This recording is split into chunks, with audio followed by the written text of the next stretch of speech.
इस वक्त मेरे साथ मौजूद हैं डिम्पल यादव। मैम, अभी आप लोग जो है चंदा चोरी के मुद्दे पर सरकार को घेर रहे हैं। सरकार की तरफ से जो तमाम बीजेपी के सांसद सामने आ रहे हैं, कह रहे हैं कि ये लोग तो सनातन विरोधी लोग हैं, राम भक्तों पर गोलियां चलवाते हैं। ये क्या बात करेंगे?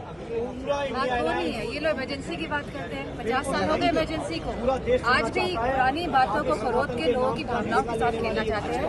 लेकिन वाकई में इन लोगों ने जो किया है, लोगों के जो संकल्प थे, लोगों की जो निष्ठा थी, श्रद्धा थी और जो भावनाएं थी, कहीं ना कहीं उसको चोरी करने का काम किया है भारतीय जनता पार्टी के लोगों ने। और पूरी तरह से इसमें भारतीय जनता पार्टी और उनकी संगी साथी इन्वॉल्व है। और जो हमारे प्रदेश के मुख्यमंत्री है, जिनको जानकारी होनी चाहिए थी, आखिरकार वो कुछ बैठे रहे 2 साल तक। सवाल इस बात का। लेकिन मैम, अभी जो आप लोग जो प्रदर्शन कर रहे हैं चंदा चोरी के मुद्दे पर, कहा यह जा रहा है कि एसआईटी ने जांच कर ली है, जो दोषी उनको तो कार्रवाई की जा रही है। ये सब हमको समझना पड़ेगा कि 2 साल पहले भी एसआईटी गठित हुई थी।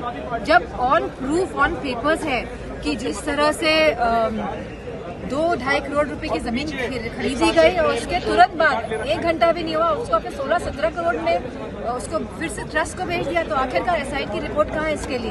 जब 2 साल में ये लोग किसी नतीजे में नहीं पहुंचे तो आप अनुमान लगा लीजिए अगले साल 50 साल तक ये किसी नतीजे में नहीं पहुंचे। हम कहा जा रहा है कि शिक्षा पर चर्चा हो रही है सदन में, हालांकि आप लोगों ने, अखिलेश जी और आपने सबने जो बोला भी है, लेकिन बीजेपी की तरफ से कहा जा रहा है कि उस मुद्दे से ध्यान भटकाने के लिए बीजेपी ने एक भी बच्चों की जो इतनी दर्दनाक तरीके से, उतनी बर्बरता से जो पिटाई करी गई, जो उनका खून बहाया गया, जिस तरह बेटियों के कपड़े फाड़े गए, क्या एक भी बीजेपी के सांसद ने इस पे कोई अपना व्यक्तित्व दिया है?